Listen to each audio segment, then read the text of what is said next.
ഞാൻ എൻ്റെ business start ചെയ്തത് ഇങ്ങനെ ഫാബ്രിക്കിൽ പെയിൻറ്റ് ചെയ്തുകൊണ്ടാണ്.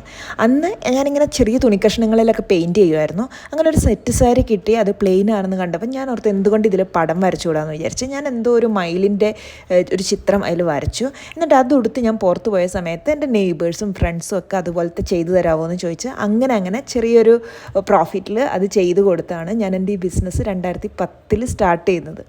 അങ്ങനെ ഒരു ഓണത്തിന് സ്റ്റാർട്ട് ചെയ്ത ബിസിനസ് പിന്നെ കംപ്ലീറ്റ്ലി ഞാൻ നിർത്തി. ഇന്ന് മറ്റൊരു ഓണത്തിന് വീണ്ടും അതേ ഫാബ്രിക് പെയിൻറ്റിംഗ് ഒക്കെ ചെയ്തുകൊണ്ട് ഞാൻ വീണ്ടും സ്റ്റാർട്ട് ചെയ്തു.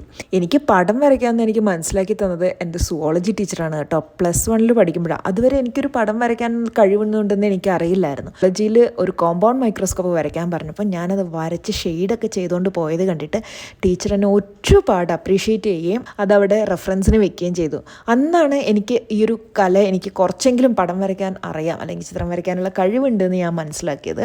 അത് ഇന്ന് എനിക്കൊരു ബിസിനസ് വളർത്താൻ വേണ്ടി ഒരു ഹെൽപ്പ് ആവുകയാണ് ചെയ്തത്. സോ നമ്മുടെ കൊച്ചു കൊച്ചു ടാലൻസ് നമ്മൾ അറിയാതെ നമ്മളെ ഹെൽപ്പ് ചെയ്യുന്ന പല സിറ്റുവേഷൻസ് ഉണ്ടാവും. ഞാൻ എൻജിനീയറിങ് പഠിച്ചിട്ട് പോലും അല്ലെങ്കിൽ എനിക്കൊരു വരുമാനം ഉണ്ടാക്കാനോ ഉപകാരപ്പെട്ടത് എൻ്റെ ആ ചിത്രം വരാന്നുള്ളത് ആരും ഗൗനിക്കാതിരുന്ന എൻ്റെ ആ ഒരു കഴിവാണ്. നമ്മളെപ്പോഴും ഒരു വിശ്വാസത്തോടെ, നമ്മളെപ്പോഴും ഹാർഡ് വർക്കിംഗ് ആയിട്ടൊരു കാര്യം ചെയ്താൽ ഇന്നല്ലെങ്കിൽ നാളെ നമ്മൾ എന്തായാലും വിജയിക്കും.